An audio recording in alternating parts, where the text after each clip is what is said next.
ഉണ്ടായിരിക്കണം. എവിടെയാ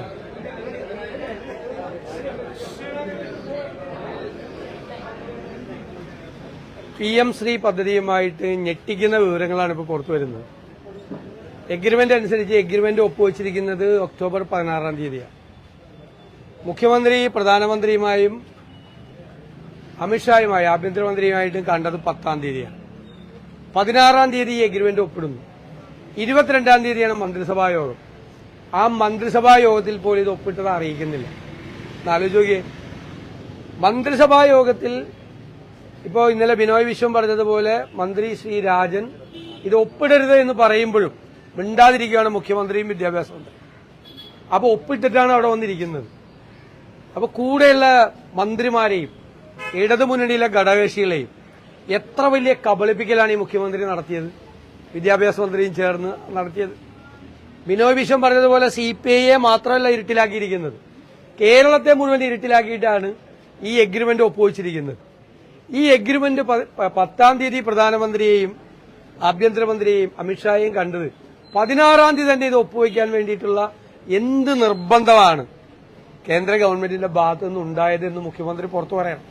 എന്ത് സമ്മർദ്ദമാണ് ഉണ്ടായത്, ഏത് തരത്തിലുള്ള ബ്ലാക്ക് മെയിലിംഗ് ആണ് ഇതിന്റെ പുറകിൽ നടന്നിരിക്കുന്നത്, എന്ത് ഗൂഢാലോചനയാണ് ഇതിന്റെ അകത്ത് പുറകിൽ നടന്നിരിക്കുന്നത് എന്ന് പുറത്തു വരണം. കാരണം മുന്നണിയിൽ ചർച്ച ചെയ്യാം എന്ന് പറഞ്ഞ് ചർച്ച ചെയ്തില്ല, ക്യാബിനറ്റിൽ ചർച്ച ചെയ്യാം എന്ന് പറഞ്ഞു ക്യാബിനറ്റിൽ ചർച്ച ചെയ്തില്ല. അക്ഷരാർത്ഥത്തിൽ CPMന്റെ അഖിലേന്ത്യാ സെക്രട്ടറിയായ MA ബേബി പോലും അറിഞ്ഞിട്ടില്ല. ആരും അറിയാതെ, മന്ത്രിസഭാംഗങ്ങൾ പോലും അറിയാതെ ഇത്ര രഹസ്യ സ്വഭാവത്തിൽ പ്രധാനമന്ത്രിയെയും ആഭ്യന്തരമന്ത്രിയെയും കണ്ട് ഒരാഴ്ച തികയുന്നതിന് മുമ്പ് ഈ PMCയിൽ ഒപ്പുവെക്കാനുള്ള അതിന്റെ പുറകിലുള്ള ദുരൂഹതയാണ് ഇനി മറനീക്കി പുറത്തു വരേണ്ടത്. എന്ത് സമ്മർദ്ദമാണ് ഉണ്ടായിരിക്കുന്നത്. പിന്നെ ഇന്നലെ വിദ്യാഭ്യാസ മന്ത്രി പറഞ്ഞു പണമില്ല, ആകെ സാമ്പത്തിക പ്രതിസന്ധിയാണെന്ന് പറഞ്ഞു. മുഖ്യമന്ത്രിയും ധനകാര്യമന്ത്രി അങ്ങനെ അല്ലല്ലോ പറയുന്നത്. മുഖ്യമന്ത്രിയും ധനകാര്യമന്ത്രിയും പറയുന്നത് കേരളത്തിൽ ഒരു സാമ്പത്തിക പ്രതിസന്ധിയില്ല എന്നാണ്. വിദ്യാഭ്യാസ മന്ത്രിക്കും മാത്രം എങ്ങനെയാണ് സാമ്പത്തിക പ്രതിസന്ധി ഉണ്ടാകുന്നത്? കിഫ്ബി മുഖേന മുഴുവൻ വിദ്യാഭ്യാസ സ്ഥാപനങ്ങളും അന്തർദേശീയ നിലവാരത്തിൽ എത്തിയെന്ന് പറയും. അന്തർദേശീയ നിലവാരത്തിൽ എത്തിയെങ്കിൽ പിന്നെന്തിനാണ് ഇങ്ങനെ ഈ സറണ്ടർ ചെയ്തിട്ടുള്ള ഈ പണം എന്തിനു വേണ്ടിയിട്ടാണ്? ഇവര് തന്നെ പരസ്പര വിരുദ്ധമായി സംസാരിക്കുകയാണ്. മുഖ്യമന്ത്രിയും വിദ്യാഭ്യാസ മന്ത്രിയും ഘടകകക്ഷി നേതാക്കന്മാരും മന്ത്രിമാരും എല്ലാം പരസ്പര വിരുദ്ധമായി സംസാരിക്കുകയാണ്. ഇവര് തമ്മിലുള്ള കമ്മ്യൂണിക്കേഷൻ പോലും നടക്കുന്നില്ല, ആശയവിനിമയം പോലും നടക്കുന്നില്ല, പരസ്പര ആലോചനയില്ല. ഏകപക്ഷീയമായി മുഖ്യമന്ത്രി പറയുന്നത് അടിച്ചേൽപ്പിക്കുകയാണ്. ആ മുഖ്യമന്ത്രിയുടെ മീതെ സമ്മർദ്ദം ചെലുത്തുന്നത് സംഘപരിവാർ ശക്തികളാണ്. അതാണ് പ്രതിപക്ഷം കേരളത്തിൽ ആദ്യം മുതലേ പ്രതിപക്ഷത്തിന്റെ ഒരു നറേറ്റീവ് ഉണ്ട്. ഞങ്ങൾ വ്യക്തമായ തെളിവുകളോടുകൂടിയാണ് പറഞ്ഞത്. അതുകൊണ്ടാണ് MR അജിത് കുമാറിനെ RSS നേതാവ് ഹൊസബളയെ കാണാൻ വിട്ടു എന്ന ആരോപണം ഉന്നയിച്ച ഞാൻ രണ്ടുപേരും നിഷേധിച്ചു. ഞങ്ങളെല്ലാം UDF അത് ഏറ്റെടുത്ത് ആരോപണം ഉന്നയിച്ചു. അപ്പൊ സമ്മതിച്ചു, കണ്ടാണെന്ന് പറഞ്ഞു. എന്തിനാ കണ്ടത്? എന്തിനാ പൂരം കലക്കിയത്? എന്തിനാണ് BJPയെ സഹായിക്കാനുള്ള രാഷ്ട്രീയ സാഹചര്യം തൃശ്ശൂരിൽ ഉണ്ടാക്കിയത്? അപ്പൊ അന്നും ഇതുപോലെ സമ്മർദ്ദം ഉണ്ടായിരുന്നു. ഇതിപ്പോ രണ്ടാമത്തെ സമ്മർദ്ദമാണ് ഇതിൽ ഒപ്പുവയ്ക്കാനുള്ള സമ്മർദ്ദം. ഇതിലെ ഡേറ്റും മറ്റും കാര്യം കാണുമ്പോൾ തീർച്ചയായും ദുരൂഹതയും ഗൂഢാലോചനയുടെ പുറകിൽ നടന്നിട്ടുണ്ട്. സാധാരണ നമ്മൾ പറയാറുള്ളത് അൺനെസസറി ഹേസ്റ്റ് എന്നാണ്. ഇദ്ദേഹം ഉപയോഗിച്ചിരിക്കുന്ന വാക്ക് അൺനാച്ചുറൽ, അസ്വാഭാവികമായ, മറ്റേത് അനാവശ്യമായ ധൃതി എന്നാണ്. സാധാരണ അഴിമതി കാണിക്കാനാണ് ആ വാക്ക് ഉപയോഗിക്കാറുള്ളത്, അൺനെസസറി ഹേസ്റ്റ്, അനാവശ്യമായ ധൃതി. ഇത് അസ്വാഭാവികമായ ധൃതിയാണ്. അത് ആർക്കും വ്യക്തമല്ല. അതിന്റെ പുറകിൽ നടന്നിട്ടുള്ള ഒരു ഇടപാട്, സംതിങ് ഈസ് റോങ് എന്നാണ് പറഞ്ഞത്. അത് കറക്റ്റാണ്. എന്തോ ഒരു കുഴപ്പം ഇതിന്റെ ഇടയിൽ നടന്നിട്ടുണ്ട്. ഈ 10 തീയതി നടന്ന കൂടിക്കാഴ്ചയിൽ അതല്ലേ പുറത്തു വരേണ്ടത്. എന്നിട്ട് ഞാൻ ചിന്തിക്കുന്നത്, എന്തിനാണ് മന്ത്രിസഭ? ഞാൻ പറഞ്ഞത് അവരാ CPI മന്ത്രിമാരും ബാക്കി മന്ത്രിമാരും ഒക്കെ രാജിവെച്ചപ്പോ 16 തീയതി ഒപ്പുവെച്ചിട്ട് പാവം ഒരു മന്ത്രി, CPMന്റെ ലീഡറായിട്ടുള്ള ആള് മന്ത്രിസഭയില് ഇന്ന് പറയുകയാണ് ഇത് ഒപ്പുവെക്കരുതെന്ന് പറയുമ്പോൾ മുഖ്യമന്ത്രിയും വിദ്യാഭ്യാസ മന്ത്രിയും മിണ്ടാതിരിക്കുക. കാരണം ഒപ്പുവെച്ചിട്ടാണ് ഇവിടെ വന്നിരിക്കുന്നത്. 16 തീയതി ഒപ്പുവെച്ച് 22 തീയതി ഒപ്പുവെച്ചിട്ട് വന്നിരിക്കുക. അപ്പൊ ആ മന്ത്രിയെ കബളിപ്പിക്കുകയല്ലേ. CPIയുടെ 4 മന്ത്രിമാരെയും മറ്റ് മന്ത്രിസഭാ അംഗങ്ങളെയും കബളിപ്പിക്കുക. അവർക്ക് ആർക്കും അറിയില്ല. MA ബേബിക്ക് അറിയില്ല, TP രാമകൃഷ്ണൻ അറിയില്ല, ആർക്കും അറിയില്ല.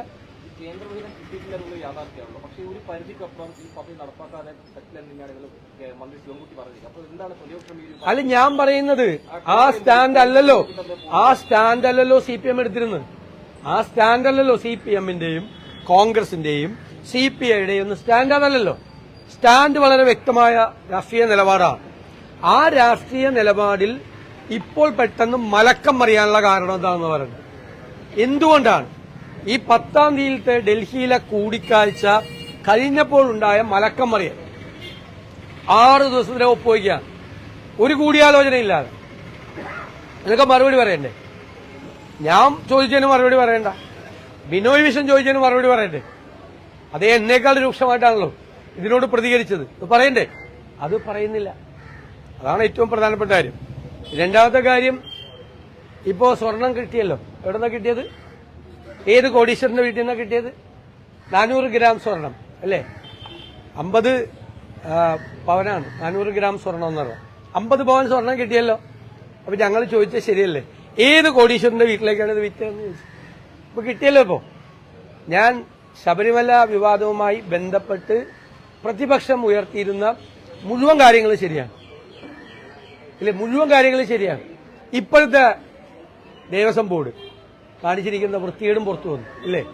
അവരിതെല്ലാം മൂടി വെച്ചിട്ട് തിരുവാഭരണം കമ്മീഷനുടെ റിപ്പോർട്ടും മറികടന്ന് ഉണ്ണികൃഷ്ണൻ പോറ്റിയെ തന്നെ വിളിക്കണം എന്ന് വാശി പിടിച്ചാളാ ഇപ്പോഴത്തെ ദേവസ്വം ബോർഡ് പ്രസിഡന്റും അതറിയുന്ന ദേവസ്വം മന്ത്രി. അത് കൃത്യമായി ഹൈക്കോടതി പറഞ്ഞിട്ടുമുണ്ട്. മറുപടി കൃത്യമായി കാര്യങ്ങൾ പുറത്തു വന്നല്ലോ, കൃത്യമായി കാര്യങ്ങൾ പുറത്തു വന്നു. അതുകൊണ്ടാണ് ഇപ്പോഴത്തെ ദേവസ്വം ബോർഡിനെ പുറത്താക്കണം, ദേവസ്വം മന്ത്രി രാജിവെക്കണം എന്നുള്ള നിലപാട്. ഞങ്ങളുടെ നിലപാട് തുടക്കം മുതൽ അവസാനം വരെ. ഇന്നലെ ഇത് സ്വർണം കോടീശ്വരന്റെ വീട്ടിൽ നിന്ന് കണ്ടെടുക്കുന്നവരെ കറക്റ്റല്ലേ? ഒരു തെറ്റും പറഞ്ഞിട്ടില്ലല്ലോ പ്രതിപക്ഷം. ഒരു വാചകം പോലും ശബരിമല വിവാദത്തിൽ രാഷ്ട്രീയമായിട്ട് അതിനെ ദുരുപയോഗം ചെയ്യാനല്ല പറഞ്ഞത്. ഞങ്ങൾ പറഞ്ഞ എല്ലാ വാചകങ്ങളും 100% ശരിയാണെന്ന് കോടതിയും പറഞ്ഞു, ഈ അന്വേഷണത്തിലും വെളിവായിക്കൊണ്ടിരിക്കും.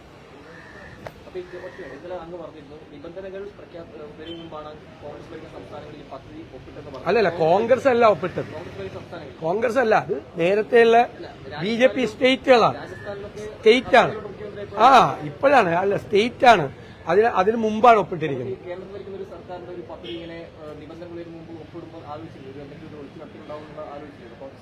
അല്ല, അത് വരുമ്പോ അതിനെ എതിർക്കും, ശക്തിയായി എതിർക്കും. അതിനെ എതിർക്കും. ആ ഗവൺമെന്റുകളൊക്കെ അതിനെ എതിർക്കുവാണ്. കോൺഗ്രസ് ആവശ്യപ്പെട്ടിരിക്കുന്നത് ആ സർക്കാരുകളോടെല്ലാം അതിനെ എതിർക്കാനാണ്. ഇന്നലെ സംഘടനാ ചുമതലയുള്ള ജനറൽ സെക്രട്ടറി അത് വ്യക്തമാക്കിയല്ലോ. ഞങ്ങളതിനെ എതിർക്കുകയാണ്, ശക്തിയായി കോൺഗ്രസ് അതിനെ എതിർക്കുകയാണ്. കോൺഗ്രസ് ഭരിക്കുന്ന സംസ്ഥാനങ്ങളിലും ഈ നിബന്ധനകൾ അടിച്ചേൽപ്പിക്കാനുള്ള ശ്രമത്തെ ഞങ്ങൾ ശക്തിയായി എതിർക്കും. ഞങ്ങളുടെ സ്റ്റാൻഡാണ്. ചോദിച്ചോ. മെസ്സി വരുന്ന കാര്യത്തിൽ സ്പോർട്സ് മന്ത്രി ഒരു അവകാശവാദമൊക്കെ നടത്തിയിരുന്നു. എന്തായാലും നവംബറിൽ വരും, കളി നടക്കും എന്നുള്ള കാര്യമൊക്കെ മന്ത്രി പറഞ്ഞിരുന്നു. പക്ഷേ അത് വേണ്ട ഒരുക്കങ്ങളൊന്നും ഇവിടെ ചെയ്തില്ല എന്നാണ് ഇപ്പോൾ അവിടെ നിന്ന് വരുന്ന വാർത്തകൾ. എന്ത് ചെയ്യാൻ പറ്റും? മെസ്സി ചതിച്ചാശാനെന്ന് ഞാൻ പറഞ്ഞില്ലേ പണ്ട്. മെസ്സി ചതിച്ചാശാനാ, മെസ്സി വന്നില്ല. മനസ്സിലായ? ഇതൊക്കെ എന്താണ്? ഇതൊക്കെ ഈ പ്രചരണം തെരഞ്ഞെടുപ്പിന് മുമ്പിലുള്ള പ്രചരണമാണ്. വന്നാൽ നല്ല കാര്യം, ഞാൻ ഇപ്പോഴും അത്രേ പറയുന്നത്. വന്നാൽ നല്ല കാര്യം. പക്ഷെ ഈ പ്രചരണം രാഷ്ട്രീയ പ്രചരണമാക്കി മാറ്റുവാണ് ഇവരെല്ലാം. തെരഞ്ഞെടുപ്പിന് മുമ്പ് എല്ലാം രാഷ്ട്രീയ പ്രചരണമാക്കി മാറ്റുവാണ്. അത് ഈ മെസ്സി വരുന്നതും രാഷ്ട്രീയ പ്രചരണമാക്കി മാറ്റുവാണ്. അപ്പൊ അതിന്റെ ഉത്തരവാദിത്വം കൂടി അവരെ ഏറ്റെടുക്കണം. രാഷ്ട്രീയ പ്രചരണമായി മാറ്റുമ്പോൾ വന്നാൽ നല്ല കാര്യം, വന്നാൽ നല്ല കാര്യം. അല്ല, വന്നാൽ നല്ല കാര്യം. ഞാൻ അത്രയും പറയുന്നില്ല. ഇനി സമയമുണ്ടല്ലോ. മന്ത്രി വന്ന് പറയട്ടെ, മെസ്സി ചതിച്ചെന്ന് പറയട്ടെ.